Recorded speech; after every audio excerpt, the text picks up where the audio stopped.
Iran Israel యుద్ధానికి సంబంధించి ఒక కీలకమైన అప్డేట్ వస్తోంది.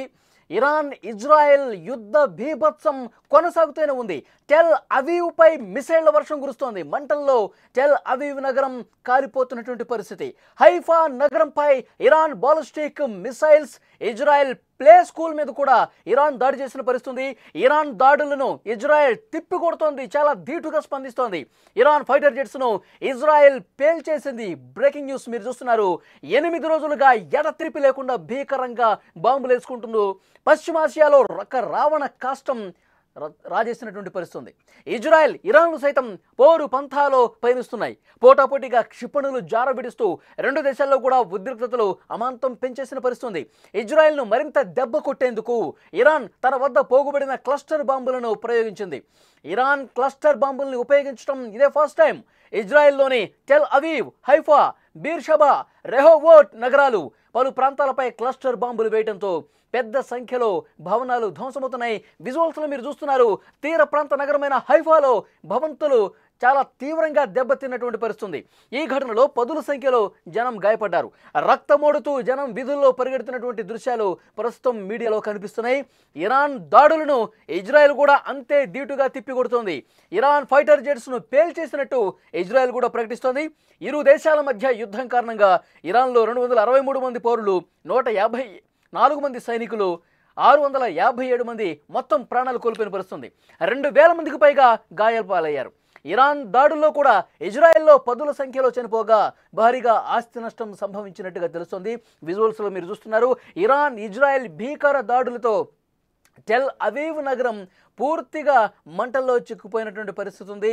చాలా పెద్ద పెద్ద భవంతులు, అక్కడ ఉన్నటువంటి పెద్ద పెద్ద అపార్ట్మెంట్స్లో కూడా భీకరమైనటువంటి దాడులతో ఒక భయానక వాతావరణం కనిపిస్తుంది. ఇరాన్ తన బాలిస్టిక్ క్షిపణులతో పెద్ద ఎత్తున దాడులు చేస్తున్నటువంటి పరిస్థితి. విజువల్స్లో మనం చూస్తున్నాం. ఇరాన్ చేస్తున్నటువంటి దాడులతో అక్కడ ఏ విధంగా పెద్ద పెద్ద మంటలు వ్యాపిస్తున్నాయో చూస్తున్నాం. ఇజ్రాయెల్కి సంబంధించి ఒక ప్లే స్కూల్ మీద కూడా దాడి జరిగిన పరిస్థితి. ప్లే స్కూల్ మీద దాడి జరుగుతుంది. జనావాస ప్రాంతాల మీద దాడులు జరుగుతున్నాయి.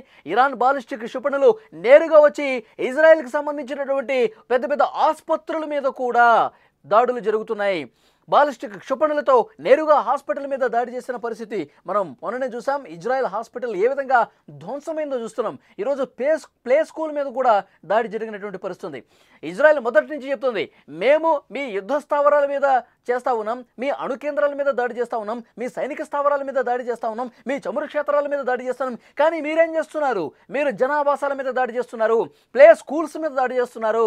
చిన్నపిల్లలు స్కూల్కి వెళ్ళేటువంటి ఆ ప్లే స్కూల్స్ మీద దాడి చేస్తున్నారంటే యుద్ధ నీతి తప్పుతున్నారు అంటూ ఇజ్రాయెల్ పెద్ద ఎత్తున ధీటుగా స్పందిస్తూ దాడులు కూడా చేస్తున్న పరిస్థితి. అంటే సాధారణ పౌరులు ఆసుపత్రికి వెళ్తారు, ప్రధాన ఆసుపత్రుల్ని టార్గెట్ చేసుకుని దాడులు చేయాల్సినటువంటి అవసరమైంది. మీ బాలిస్టిక్ క్షిపణులు నేరుగా జనావాసాల మధ్య పడుతున్నాయి. మీరు క్లస్టర్ బాంబులు వేస్తూ ఉన్నారు. ఆ క్లస్టర్ బాంబులన్నీ కూడా జనాల మీద పడతా ఉన్నాయి. సామాన్య ప్రజానీకం ఏం తప్పు చేశారు? మీరు ఎందుకు ఈ విధంగా దాడులు చేస్తున్నారు? యుద్ధ నీతి తప్పుతున్నారంటూ ఇజ్రాయెల్ తీవ్రంగా ప్రతిస్పందిస్తోంది. 8 రోజులుగా ఎడతెరిపి లేకుండా భీకరంగా బాంబులు వేసుకుంటూ పశ్చిమాసియాలో ఒక రావణ కాష్టం కనిపిస్తోంది. టెల్ అవీవ్ నగరం మీద ఇరాన్ పెద్ద స్థాయిలో అక్కడ దాడి చేస్తోంది. బాలిస్టిక్ క్షిపణులతో, ఫతావన్ క్షిపణులతో దాడులు చేస్తోంది. సామాన్య ప్రజానీకం ఇబ్బందులు పడుతూ ఉన్నారు.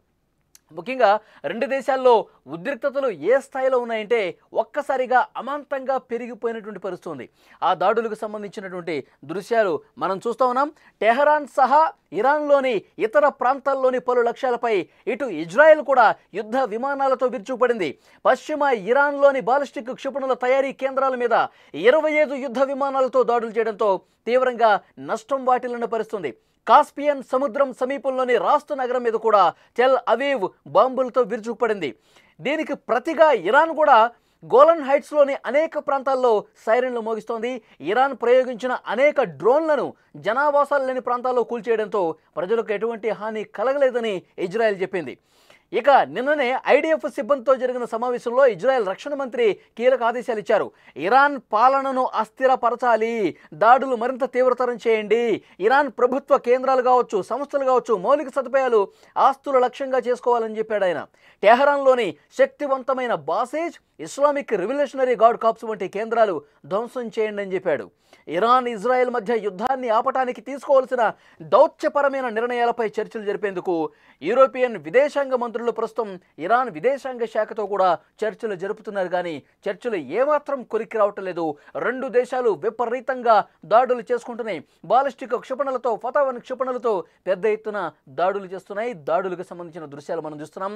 ముఖ్యంగా ఇజ్రాయెల్లో ఉన్నటువంటి టెల్ అవీవ్ నగరం పూర్తిగా చాలా ప్రాంతాల్లో పెద్ద ఎత్తున మంటలు ఎగసిపడుతూ కాలిపోతున్నటువంటి పరిస్థితి కనిపిస్తుంది. ఈ యుద్ధానికి సంబంధించి లేటెస్ట్ విజువల్స్ మీరు స్క్రీన్ మీద చూస్తున్నారు. పగలు లేదు, రాత్రి లేదు, క్షిపణులు వేగంగా దూసుకుంటూ వచ్చి టెల్ అవీవ్ నగరాన్ని తాగుతున్నాయి. మరొక వైపు ఇటు ఇజ్రాయెల్ కూడా దాడులకి ఎక్కడా తగ్గే పరిస్థితి కనిపించట్లేదు. మేము అసలు వెనకడుగు వేసే ప్రసక్తే లేదు, ఖమేనీ అంతమొందించాలి, ఇరాన్ను తునాతునుకలు చేయాలి, ఇరాన్ను పూర్తిగా ధ్వంసం చేసే వరకు మేము నిద్రపోమంటూ ఇజ్రాయెల్ కూడా పూర్తిగా దాడులు ఎంత తీవ్రంగా చేస్తుందో మనం చూసాం. డ్రోన్స్కు చీఫ్గా ఉన్నటువంటి ఒక కమాండర్ను అంతమొందించాం అంటూ ఇజ్రాయెల్ అఫీషియల్గా ఒక అనౌన్స్మెంట్ చేసింది. సో రెండు ప్రాంతాల్లో కూడా, రెండు దేశాల్లో క్షిపణులు జార విడుస్తూ ఉద్రిక్తతలు అంతకంతకు పెరుగుతున్నాయి. ఈరోజు ట్రంప్ ఒక కీలక ప్రకటన చేశారు. విజయం దిశగా ఇజ్రాయెల్ ముందుకు పోతుంది. కానీ కీలకమైన అణు కేంద్రాలు ఏవైతే ఉన్నాయో ఇరాన్లో, భూగర్భం లోపల ఫోర్డ్లో ఉన్నటువంటి అణుక్షేత్రం ఏదైతే ఉందో దాన్ని ధ్వంసం చేయటం మాత్రం ఇజ్రాయెల్ వల్ల కాదు. అమెరికా సాయం కావాల్సిందే. అమెరికా ఎంటర్ అయితే మాత్రమే ఇజ్రాయెల్ విక్టరీ సాధించగలదు అని చెప్పి ఈరోజు ట్రంప్ వ్యాఖ్యలు చేసినటువంటి పరిస్థితి ఉంది. మరోవైపు యుద్ధానికి ఎక్కడా మేము వెనక్కి తగ్గమంటూ ఇరాన్ కూడా చాలా సీరియస్గా ఫైట్ చేస్తూ దాడులు చేస్తున్న పరిస్థితి కనిపిస్తోంది. ఇరాన్ కూడా ఒక స్వీట్ వార్నింగ్ ఇచ్చాడు డొనాల్డ్ ట్రంప్. మీరు యూరోపియన్ కంట్రీస్తో చర్చలు జరిపి మధ్యవర్తిత్వం కోరమని చెప్పి అడిగితే అది ఏమాత్రం లాభం చేయదు. మీరు అమెరికా దగ్గరికి రండి, అమెరికాతో చర్చలు జరపండి, అమెరికా మధ్యవర్తిత్వాన్ని తీసుకోండి. అప్పుడు మాత్రమే ఈ యుద్ధం ఆగుతుంది. అప్పుడు మాత్రమే ఈ రెండు దేశాల మధ్య ఒక శాంతి కలగజేసే ప్రయత్నం జరుగుతుంది. అది మా వల్లే సాధ్యమంటూ ఇండైరెక్ట్గా కూడా ఇరాన్కి ఒక సూచన చేసినటువంటి పరిస్థితి ఉంది. కానీ చాలా స్పష్టంగా ఇది ఎన్ని రోజులు జరుగుతుందో తెలియదు. కానీ రెండు దేశాల ప్రజలు పూర్తిగా ఒక సంక్షోభంలో కూరుకుపోయినటువంటి పరిస్థితి ఉంది. ఇజ్రాయెల్ వేల కోట్లు ఖర్చు పెడుతుంది, ఇరాన్ కూడా అంతే ఖర్చు పెడుతూ బాలిస్టిక్ క్షిపణులతో, పెద్ద పెద్ద బాంబులతో, క్లస్టర్ బాంబులతో ఒకరి మీద ఒకరు రువ్వుకుంటూ ఉద్రిక్తతల్ని రోజు రోజుకు పెంచుకుంటున్న పోతున్న పరిస్థితి కనిపిస్తుంది. ఇక్కడ ఇజ్రాయెల్ తగ్గట్లేదు, ఇరాన్ తగ్గట్లేదు. ఈరోజు యుద్ధానికి సంబంధించి లేటెస్ట్ సమాచారం, ప్లే స్కూల్ మీద పెద్ద ఎత్తున దాడులు జరిగినాయి. ప్లే స్కూల్ మొత్తం కూడా ధ్వంసమైన పరిస్థితుంది. జనావాసాల్లో క్లస్టర్ బాంబులు వేస్తున్నారు. క్లస్టర్ బాంబు ఒక్కసారి గాల్లోకి వచ్చిన తర్వాత ఇజ్రాయెల్కి సంబంధించిన గగనతలంలో 7 కిలోమీటర్ల ఎత్తులో ఉన్నప్పుడు ఆ క్లస్టర్ బాంబు అనేది ఇట్లా చిమ్మేస్తుంది. చిమ్మేసినప్పుడు చిన్న చిన్న బాంబులుగా విడిపోయి జనావాసాల మీద పడి అది కిందకి వెళ్ళిన తర్వాత, ఇజ్రాయెల్ జనావాసాల్లోకి వెళ్ళిన తర్వాత ఒక్కసారిగా పేలిపోతుంది. సాధారణ జనం తీవ్రంగా ఇబ్బందులు ఎదుర్కొంటున్నారు. సాధారణ జనం భయం గుప్పిట్లో కూరుకుపోయి ఈరోజు సంక్షోభ స్థితిలో నివసిస్తున్నటువంటి పరిస్థితి. దీన్ని తీవ్రంగా ఇజ్రాయెల్ వ్యతిరేకిస్తుంది. మేము మాత్రం మీ యుద్ధానికి సంబంధించి మీ అణు కేంద్రాలు ఏవైతే ఉన్నాయో, మీ సైనిక స్థావరాలు, మీ డ్రోన్ల తయారీ కేంద్రాలు, వీటి మీద మేము దృష్టి పెడితే మేము సరైనటువంటి యుద్ధం చేస్తుంటే మీరు మా ప్రజల్ని ఇబ్బంది పెడుతున్నారు, సాధారణ పౌరుల్ని దెబ్బతీస్తూ ఉన్నారు, ఆసుపత్రుల మీద, స్కూళ్ల మీద, జనావాసాల మీద, ప్రభుత్వ కార్యాలయాల మీద మీరు దాడులు చేస్తూ సామాన్యులను ఇబ్బందికి గురి చేస్తూ ఉన్నారు. ఇది మంచి పద్ధతి కాదు. మీరు ఇదే విధంగా ప్రవర్తిస్తే అంతకు మించి రెట్టింపు దాడులు మేము చేస్తాం, ప్రస్తుతం చేస్తూనే ఉన్నాం, అందరినీ కూడా చాలా సీరియస్గా హెచ్చరిస్తున్నామంటూ ఇప్పుడు ఇజ్రాయెల్ మాట్లాడుతున్నట్టు పరిస్థితుంది. కానీ ఈ యుద్ధం మాత్రం ఎప్పుడు ఆగుతుందో తెలియట్లేదు. ఈ యుద్ధం మాత్రం రోజు రోజుకి ఉద్రిక్తతలు పెంచుకుంటూనే పోతుంది. నువ్వు 2 దాడులు చేస్తే నేను 10 దాడులు చేస్తానంటూ ముందుకే పోతున్నారు. కానీ ఎక్కడ వెనక్కి తగ్గని పరిస్థితి కనిపిస్తుంది. ఇజ్రాయెల్ ఇరాన్ యుద్ధానికి సంబంధించి తాజా సమాచారం, బాలిస్టిక్ క్షిపణులతో ఇజ్రాయెల్ మీద క్షిపణి దాడి చేసింది, బాంబుల వర్షం కురిపిస్తోంది.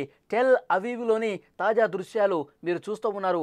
ఒకేసారి 3-4 బాంబులు టెల్ అవీవ్ నగరం మీద జార విడవటంతో, బాలిస్టిక్ క్షిపణులతో కూడా దాడులు చేయడంతో, క్లస్టర్ బాంబులతో కూడా దాడులు ఏ విధంగా జరుగుతున్నాయో విజువల్స్లో చూస్తున్నాం.